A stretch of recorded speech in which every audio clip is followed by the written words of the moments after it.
북한이 군서열 1위부터 3위까지인 총정치국장과 인민무력상 그리고 총참모장을 모두 교체한 것으로 알려졌습니다. 이 시기에 왜 이런 파격적인 교체를 단행한 건지 북한의 의도가 뭔지 강동원 기자와 따져보겠습니다. 자, 강 기자, 북한이 미북 정상회담을 앞두고 군 수뇌부를 모두 이렇게 교체한 건 이례적인 일인 것 같은데 왜 이런 인사를 단행했을까요? 이번에 교체는 이제 표면적으로는요, 세대 교체를 한 것이라는 분석이 나오고 있습니다.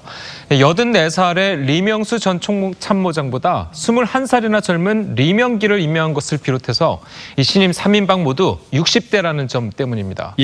그런데 말씀대로 미국과 비핵화 협상이 진행되는 와중에 군 수뇌부를 교체한 것은 비핵화에 따른 군부의 불만을 제어하기 위한 그런 것 아니냐, 이런 분석이 나오고 있습니다. 실제로 로이터 통신과 가디언지는 오늘 북한 군 수뇌부 교체 사실을 전하면서 김정은 위원장이 한국과 미국에 손을 내민 것에 대해서 군부 내에서 불화가 있었던 것으로 미국은 파악하고 있다, 이렇게 보도를 했습니다.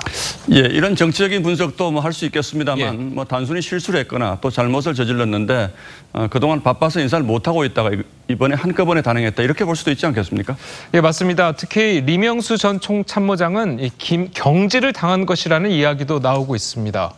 지난달 개최된 노동당 중앙위원회 제7기 3차 전원회의에서 김정은 위원장이 연설하던 중에 고개를 숙이고 졸았던 모습이 화제가 된 적이 있었는데요.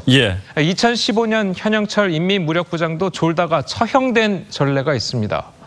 또 박영식 전 인민무력상과 리영수 전 총참모장은 지난 남북 정상회담 때 문재인 대통령에게 거수 경례를 하기도 했었습니다.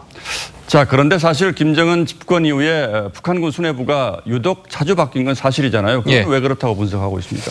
그것은 이제 아직까지 김정은이 군부를 완벽하게 장악하지 못했다는 증빙일 수 있습니다. 김정은 정권 들어서 이번 교체 건까지 총정치국장은 3차례, 그리고 총참모장과 인민무력상은 각각 4차례의 교체가 있었는데요. 가장 오래 직위를 유지한 기간이 이 총정치국장은 3년 9개월, 총참모장은 2년 6개월, 그리고 인민무력상은 1년 1개월에 불과할 정도로 자주 바뀐 것을 알 수 있습니다. 그만큼 믿을 만한 사람을 못 찾았다는 거죠. 실제로 김정일 정권 때는 조명록 전 총정치국장이 15년을 했고요.